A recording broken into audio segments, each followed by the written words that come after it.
Hello everybody, my name is Aceface. We're here in the T4 Abyss, going to use our MTU to extract some Dankisk. Let's see if we can get some lucky loot drops, hopefully.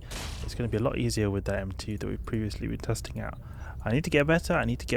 I'm still not fully used to using the MTU, but I think over time I'll be getting better or more used to it, because I'm just so used to just going directly for the bi-adaptive cache.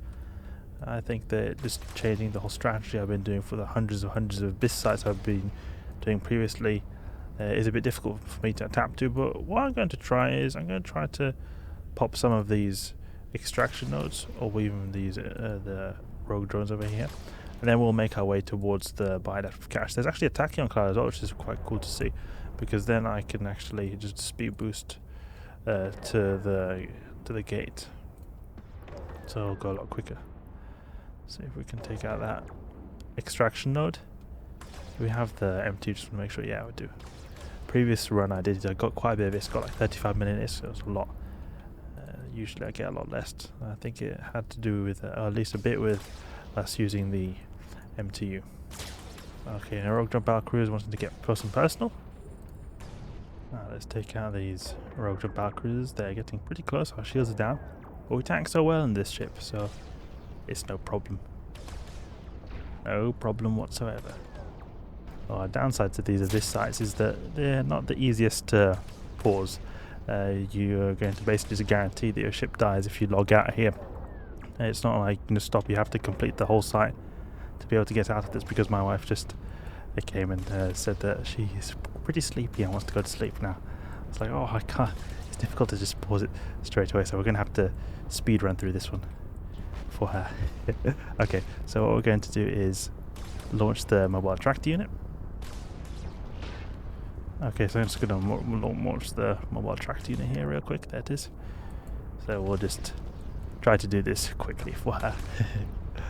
Okay, let's grab that last blast grip over there. There is the extraction node over here that we can also launch a volley. Get that extraction node taken out. There we go. Let's start webifying this. Let's do that. That's one thing that is a big downside I have with the Abyss compared to, say, for example, L4 missions. I love the L4 missions. You can just warp off. It's no big deal. You can just warp off, no problem, as long as there's no scram there. But usually you can just selectively target the scrams. Even with Triglavian hunting, actually, it is pretty difficult to get out of it, because you've got lots of scramblers and warp disruptors, or scramblers. I don't think you have warp disruptors, actually. You can still get out of there if you selectively target the warp scramblers, and then you can just warp your marauder out. It just takes 30 seconds to unbastion. But in the Abyss site, you're sort of locked here. We have to complete this, or we lose our ship. That's why it's usually good to plan these in a reasonable time. I'm not always too good at doing that, unfortunately. Zealot, waiting for our loot to come in. We'll wait on this last one, and we'll skip that one over. The loot you can get from these extraction nodes really buffs up how much extra loot we get.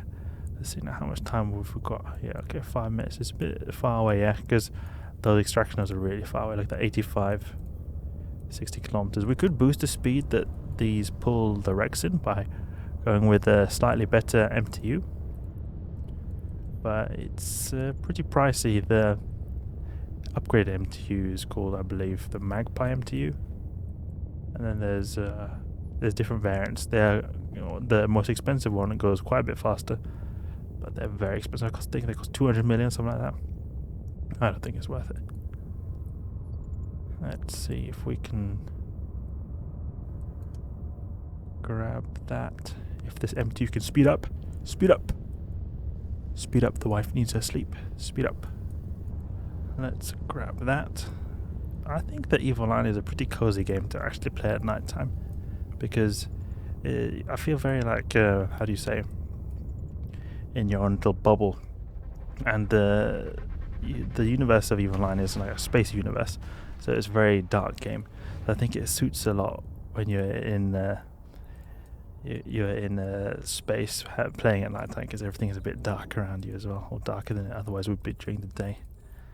I feel like playing like an MMO game that is more like like you're a real person in a normal world, then it's a bit more suited during the day, because the game looks more like it's being played during the day. Let's go and take out this extraction node. Did we grab the MTU? Yeah, we did, because I have a tendency to forget those in my previous experiences with testing out MTUs. Do we have any webbers? No webbers, thankfully. Let's use Scorch. Scorch is great for these ranges. I love the Tech 2 ammunitions for the pulse lasers because they've got so good DPS to Conflag and so good range to DPS ratio with the Scorch. Come on. Oh, I see why we're not able to hit, because of these fog casters. That's why.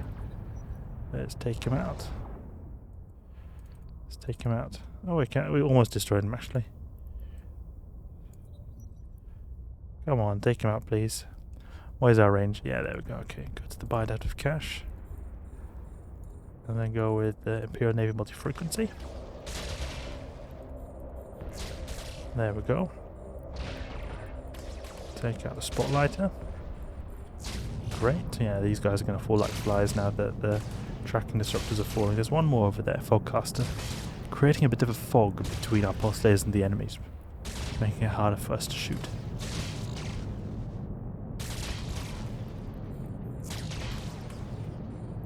Take out this Fogcaster. Come on. I hate it when the drones, they establish a really good orbit on us and we're not able to hit at all. Then we have to really properly reposition our ship, because sometimes they get a really good orbit and they just keep orbiting you even if you try to move.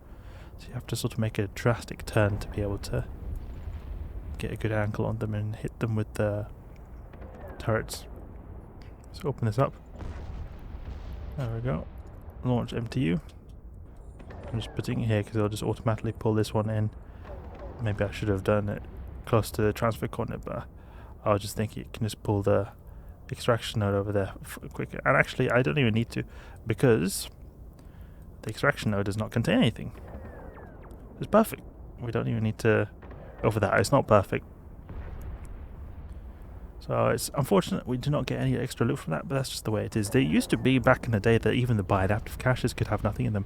Now it's extremely rare that Biadaptive caches have nothing in them.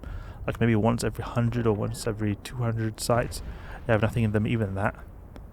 Very, very rare. I think they're not even supposed to, because I remember seeing in an update of EVE Online saying that now they've made it so that the Biadaptive caches always have something.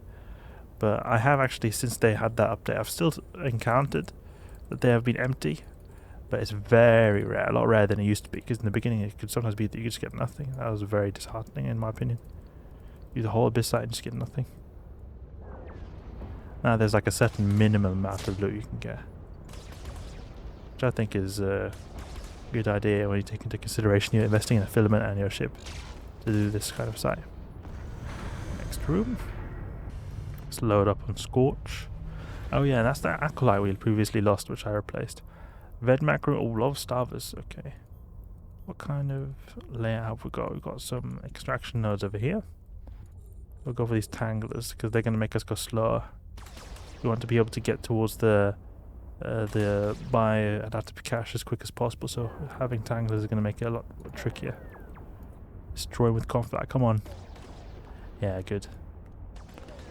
Because there's like a critical amount of tracking required to take out Dynamics. If you've got a few ghosts there, it's very difficult, but when you've destroyed all the ghosts, I find that you're able to hit with Conflag and you're able to hit pretty hard. So like you can see here, we're getting hit shots. So we're not getting like these grazing. Okay, we've got glances off there, but almost the same amount of damage as a hit shot. There we go. Take out this one as well.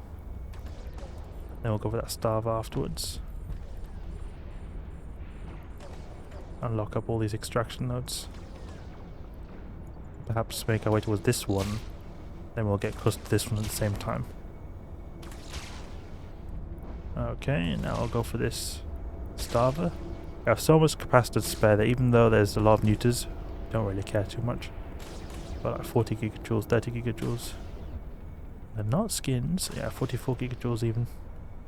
Really great what we're able to achieve with the Zealot in the electrical site. Okay, let's go and land to volley the Scorch. And then go for this one. Let's land a volley there. Great. Oh, we're taking some big hits. So our armor go down pretty hard there. I think it's the Vedmax they're spooling up to big damage numbers.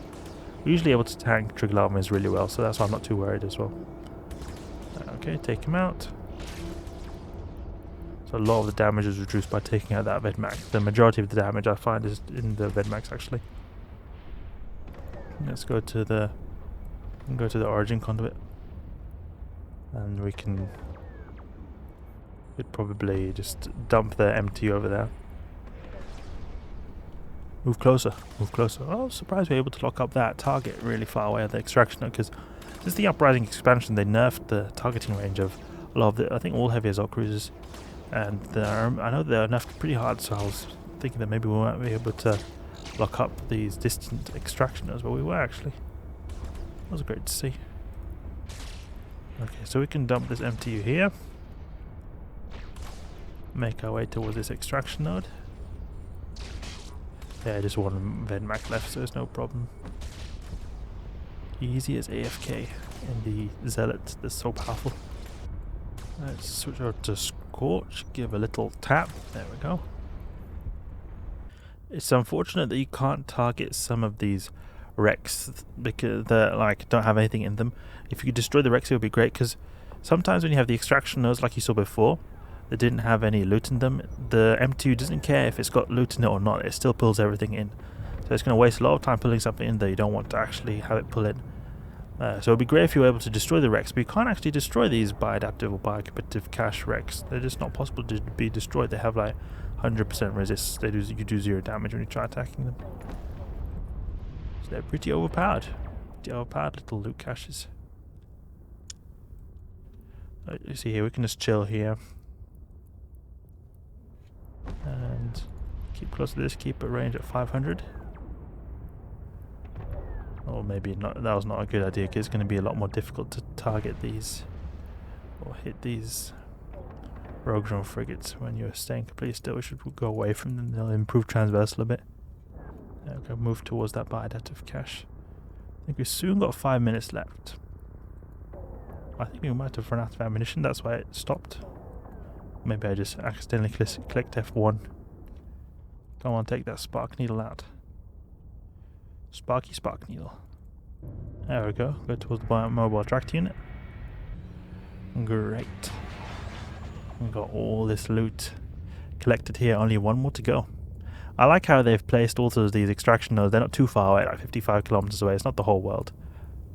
And now that we've destroyed everything, we only have to just wait on one of them. It's not like we have to wait on 2 that are 80 kilometers away. That's going to take forever.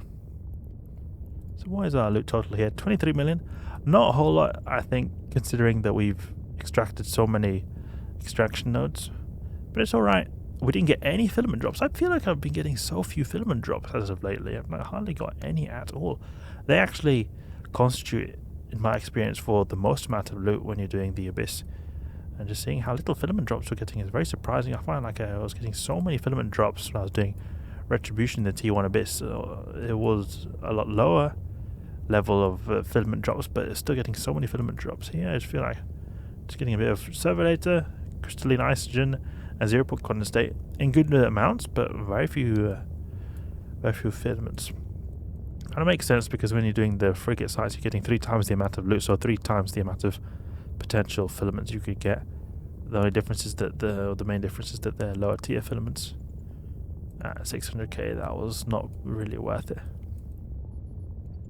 But here we have another T4 Abyss site done with the help of the mobile tracked unit. I feel like I need to get better at this, but I'm getting the hang of it. I'm getting the hang of it as well. Having to place this, sort of determining how to use this, just going close to the origin conduit, deploying it, and shooting a few of the extraction nodes on the way there.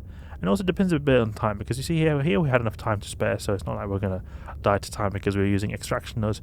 But say, for example, we had a room where it took 6-7 minutes. Probably I should not focus too much on the MTU, just in case the other rooms are also difficult. So I just have to keep in mind as well the time as well, just in case I spend too much time on waiting on our MTUs. Alright, that's enough for now. Time to go to sleep. My wife is waiting. I've been keeping her waiting too long. Okay, so I hope you guys enjoyed the video. If you did, please leave a like and subscribe. I'll catch you guys later.